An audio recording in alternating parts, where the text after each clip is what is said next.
بسم اللہ الرحمن الرحیم۔ میں ہوں منور حسین ملک اور آپ میرا یوٹیوب چینل دیکھ رہے ہیں۔ ناظرین، دنیا کا سب سے طاقتور جمہوری ملک امریکہ، جو کہ انسانی حقوق کے تحفظ، صنفی مساوات، اظہار رائے کی آزادی اور دوسرے ملکوں کے لیے جمہوری نظام کی مثال سمجھا جاتا ہے، اس وقت سیاسی تاریخ میں پہلی بار سنگین غیر جمہوری رویوں اور سماجی عدم توازن کے نظریات کا شکار نظر آ رہا ہے۔ امریکہ میں جہاں 3 نومبر 2020 کے صدارتی انتخابات بغیر تنازع کی زد میں ہیں، وہیں سیاسی حالات کی سنگینی اور عدم استحکام میں اس حد تک اضافہ ہوا ہے کہ امریکی پارلیمان کی تاریخ میں 159 سال بعد مظاہرین ایوان میں گھس گئے، اسپیکر کی کرسی پر جا بیٹھے، توڑ پھوڑ کی، نائب صدر دیگر اراکین نے بھاگ کر جان بچائی۔ پولیس کی شیلنگ اور فائرنگ کے واقعات میں 4 افراد ہلاک ہو گئے، جبکہ سڑکوں کی بندش اور ہنگاموں کے وجہ سے طبی مسائل کے باعث بھی 3 افراد جان کی بازی ہار گئے۔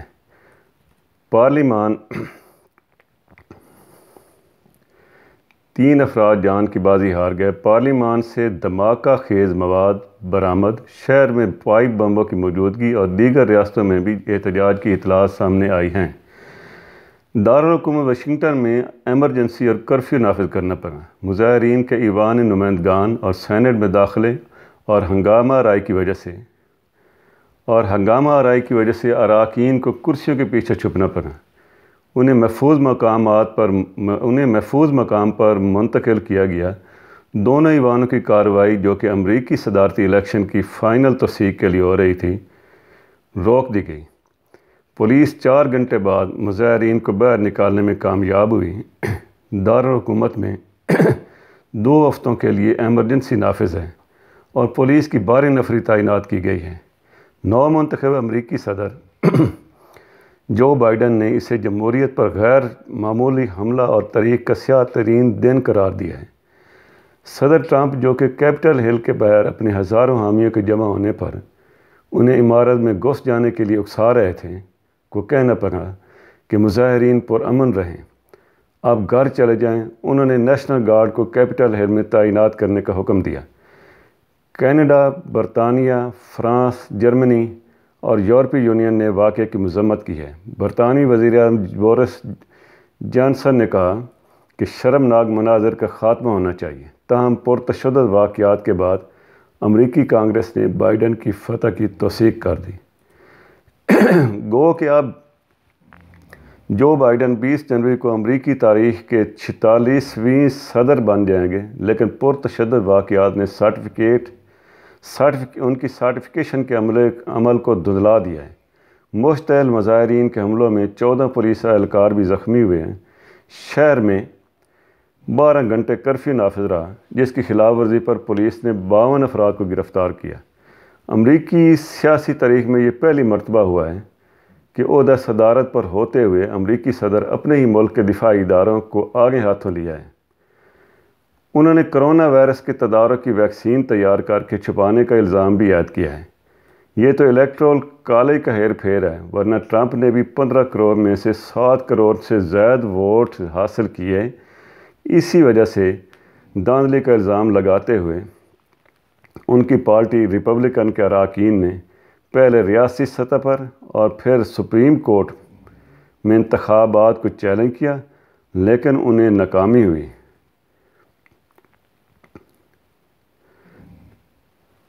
اس میں ناکامی ہوئی۔ ٹرمپ جھنجھلاہٹ اور سخت غصے کا شکار تھے۔ ان کی ایک آڈیو بھی منظر عام پر آئی، جس میں وہ ریاست جارجیا کے ایک افیسر سے مبینہ طور پر کہہ رہے تھے کہ مجھے 11,000 قانونی ووٹ چاہیے۔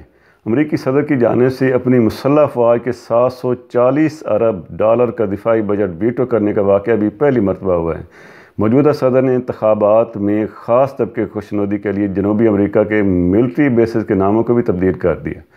اطلاعات تھیں کہ ڈونلڈ ٹرمپ واضح اکثریت سے کامیاب ہونے والے نو منتخب صدر جو بائیڈن کی 20 جنوری کو ہونے والی حلف برداری کی تقریب روکنے پر تل گئے ہیں۔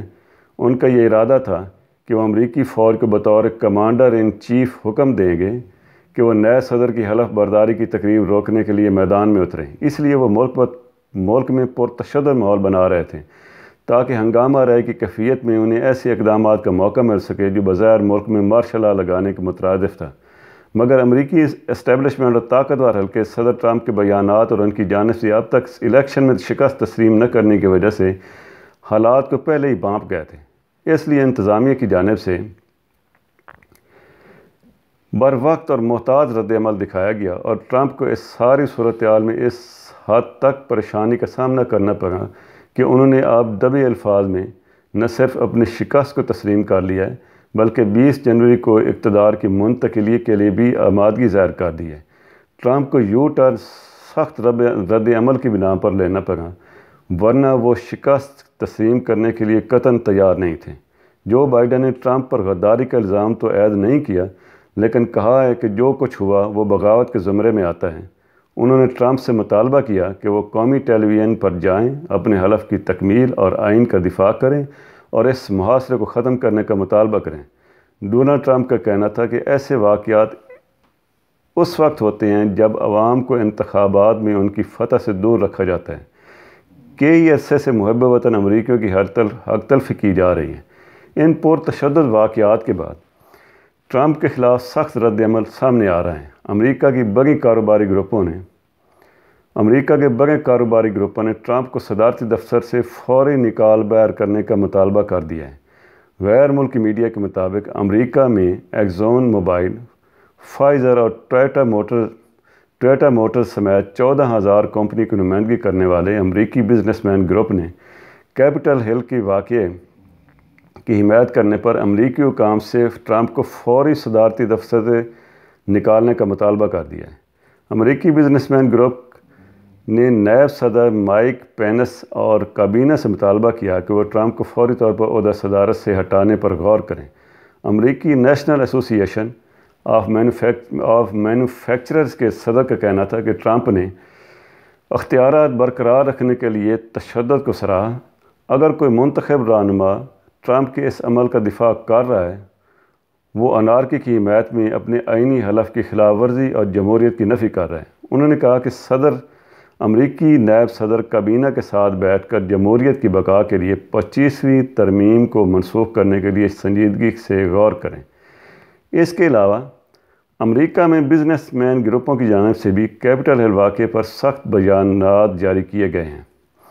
امریکہ کی چند بڑی کمپنیوں کے چیف ایگزیکٹوز کی نمائندہ تنظیم کا کہنا ہے کہ غیر قانونی کوششوں سے جمہوری الیکشن کے قانونی نتائج کو تبدیل کرنے کے نتیجے میں دارالحکومت میں فساد برپا ہوا، جبکہ امریکی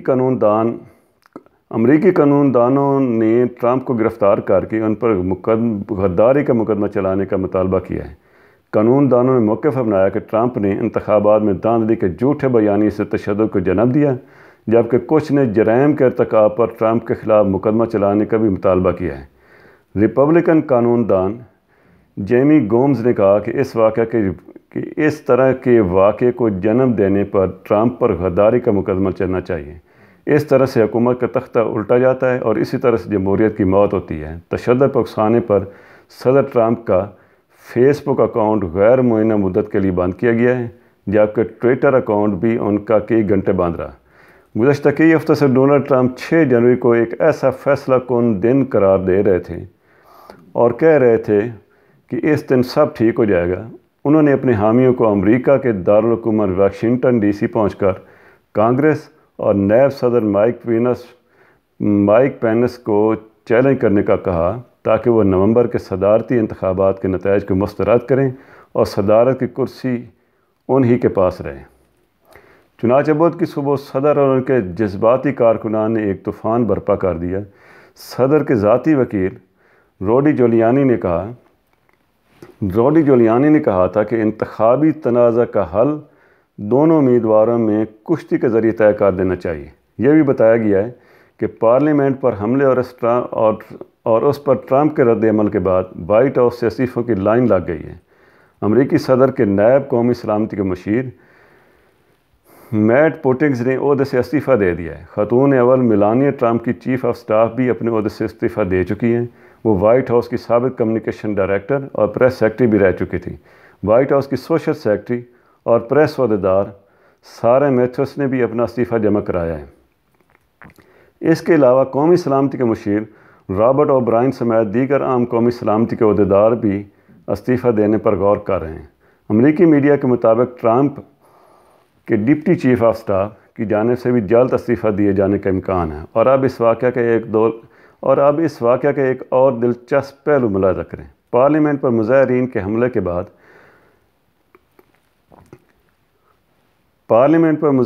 حملے کے بعد امریکہ کا پاکستان سے موازنہ کیا جا رہا ہے۔ پہلے یہ الفاظ سنیے: ہم ملک میں تیزی سے بدلتی صورتحال کا بغور مشاہدہ کر رہے ہیں اور ہمیں اس پر تشویش ہے۔ ہماری تمام فریقین سے گزارش ہے کہ وہ تحمل سے کام لیں اور ہم بات چیت کے عمل میں ہر ممکن مدد فراہم کرنے کے لیے تیار ہیں۔ یہ جملے اکثر امریکی دفتر خارجہ کی جانب سے کسی ایشیائی یا افریقی ملک کی صورتحال پر بطور تبصرہ سننے کو ملتے تھے، لیکن چند گھنٹوں پہلے تک پاکستانیوں نے یہ نہیں سوچا تھا کہ وہ لگ بھگ انہی الفاظ کے ساتھ امریکہ کی صورتحال پر تشویش کا اظہار کریں گے۔ ٹرمپ کی حامی کی جانب سے امریکی کانگریس پر حملے کی خبریں سامنے آنے کے بعد بہت سے پاکستانی سوشل میڈیا صارفین امریکی سیاسی صورتحال کا موازنہ پاکستان کی سیاسی صورتحال سے کرتے دکھائی دیے۔ کسی نے اس کا موازنہ سن 2014 کے دھرنے کے دوران پاکستان تحریک انصاف اور پاکستان عوامی تحریک کے حامیوں کا پارلیمنٹ اور پی ٹی وی کی عمارت پر حملے سے کیا، تو کسی نے کیپٹل ہل پر مظاہرین کے دعویٰ بولنے کے مناظر کو پاکستان میں سن 1999 میں نافذ کیے گئے مارشل لا کے تناظر سے تشبیہ دی۔ تاہم ایک پاکستانی صحافی اس سے متفق نظر نہیں آیا۔ ان کا کہنا تھا کہ 2014 میں پارلیمنٹ ہاؤس پر حملہ کر کے پی ٹی وی پر ہونے والے حملے اور امریکی کانگریس پر ہونے والے حملے میں یہ فرق ہے کہ امریکی میڈیا یک زبان ہو کر اس کی مذمت کر رہا ہے، جبکہ پاکستانی میڈیا کے چند حلقوں نے اس حملے کو سراہا تھا۔ پاکستانی نژاد امریکی ڈاکٹر فہیم کا کہنا تھا کہ میں اسی سے بچنا چاہتا تھا جب میں نے پاکستان چھوڑا تھا۔ سابق وفاقی وزیر اور مسلم لیگ نون کے مرکزی رہنما احسن اقبال کا کہنا تھا کہ عمران نیازی نے اپنے حمایتیوں کے ساتھ 2014 میں پارلیمنٹ ہاؤس پہ حملہ کر کے جو درخشاں مثال قائم کی تھی، بالآخر 2021 میں صدر ٹرمپ اپنے حامیوں کے ساتھ امریکہ میں اسے فالو کر رہے ہیں۔